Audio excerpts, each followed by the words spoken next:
அன்பு நேயர்களுக்கு கனிவான வணக்கம். விஐபி தொகுதி தொடர்ந்து தமிழகத்தில் உள்ள முக்கிய தலைவர்கள் போட்டியிடும் விஐபி தொகுதிகளை பார்த்து வருகிறோம். அந்த வரிசையில் இன்று சீமான் அவர்கள் போட்டியிட்டு 3வது இடத்தை பெற்ற திருவொற்றியூர் தொகுதியை காணலாம். திருவொற்றியூர் தொகுதி திருவள்ளூர் மாவட்டத்தில் உள்ள சென்னைக்கு அருகாமையில் உள்ள ஒரு தொகுதி. இது வடசென்னை மாவட்டத்தில் வரக்கூடிய தொகுதி என்றால் கூட ஆச்சரியப்படுவதற்கு இல்லை. இங்கு பட்டியலின மக்கள், மீனவர்கள், வன்னியர்கள் கணிசமாக வசித்து வருகிறார்கள். இவர்கள்தான் இங்கு வெற்றியை தீர்மானிக்கக்கூடிய சக்திகளாக இருக்கிறார்கள். 4வது இடத்தில் நாடார்கள், நாயுடுகள், இஸ்லாமியர்கள் மற்றும் கிறிஸ்துவர்கள் உள்ளார்கள். திருவொற்றியூர் தொகுதியை பொறுத்தவரையிலும் திமுக இங்கு பலமாக உள்ளது.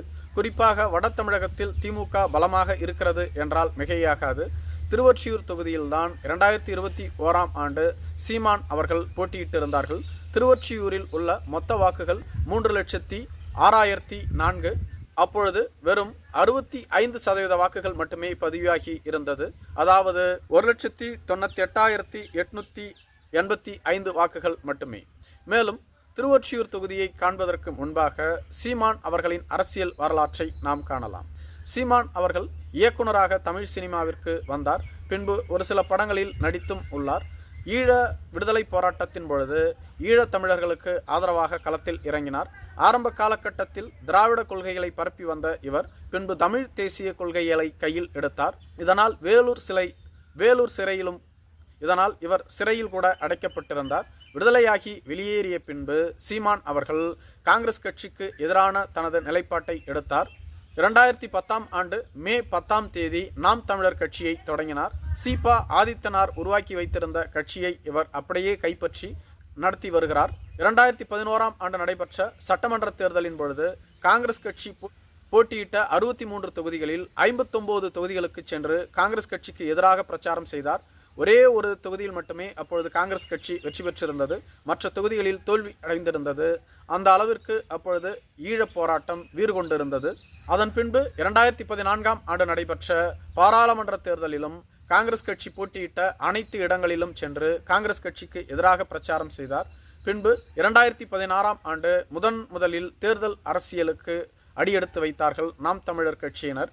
234 தொகுதிகளிலும் 117 ஆண் வேட்பாளர்களையும் 117 பெண் வேட்பாளர்களையும் களம் இறக்கினார்.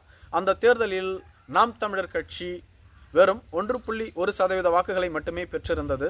சீமான் கடலூர் தொகுதியில் போட்டியிட்டிருந்தார். அவர் மட்டும் 12,497 வாக்குகளை பெற்று 5வது இடத்தை பெற்றிருந்தார். அப்பொழுது போட்டியிட்ட வேட்பாளர்களில் அதிக வாக்குகளை பெற்றது சீமான் மட்டுமே. இதேபோன்று 2019ஆம் ஆண்டு நடைபெற்ற மக்களவை தேர்தலில் போட்டியிட்டார். அப்பொழுது 19 இடங்களுக்கான சட்டமன்ற இடைத்தேர்தலும் நடைபெற்றது. அப்பொழுது நாம் தமிழர் கட்சியின் சார்பில் 20 ஆண் வேட்பாளர்கள், 20 பெண் வேட்பாளர்கள், இதேபோன்று சட்டப்பேரவை தேர்தலிலும் வேட்பாளர்களை அறிவித்திருந்தார் சீமான் அவர்கள்.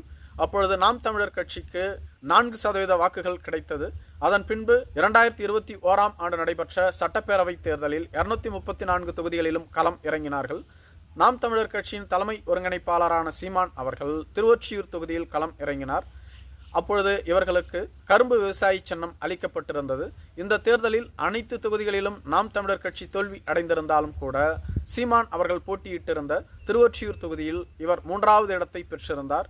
24% வாக்குகளையும் பெற்றிருந்தார். மேலும் இந்த தேர்தலில் நாம் தமிழர் கட்சி 6.72% வாக்குகளை பெற்றிருந்தது.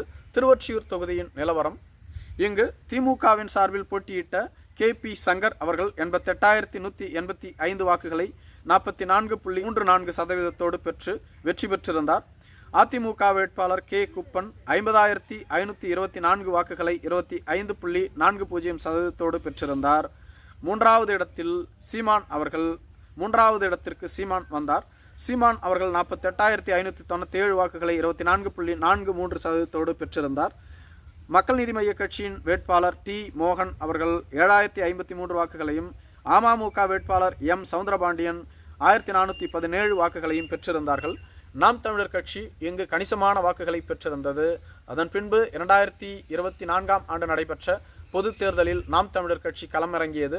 40 தொகுதிகளுக்கும் வேட்பாளர்களை அறிவித்திருந்தது. இந்த தேர்தலில் நாம் தமிழர் கட்சி 8.25% வாக்கு வங்கியை பெற்றிருந்தது. இதனால் மாநில கட்சி என்ற அங்கீகாரத்தை பெற்றது. இந்த முறை அவர்களுக்கு கரும்பு விவசாயி சின்னம் மறுக்கப்பட்டதால் மைக் சின்னத்தில் போட்டியிட்டார்கள். அதிலும் கணிசமான வாக்குகளை பெற்றார்கள். தற்பொழுது நாம் தமிழர் கட்சி மாநில கட்சி என்ற அங்கீகாரத்தை பெற்றுவிட்டது. அதே சமயத்தில் அவர்களுக்கு ஏற்கலப்பை விவசாயி சின்னம் நிரந்தர சின்னமாக அளிக்கப்பட்டுள்ளது.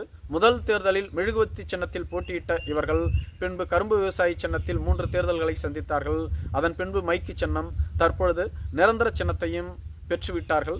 நாம் தமிழர் கட்சி இந்த தேர்தலிலும் வரும் 2026ஆம் ஆண்டு நடைபெற உள்ள சட்டமன்ற தேர்தலிலும் தனித்தே போட்டியிடும் என அறிவித்துள்ளது. நன்றி.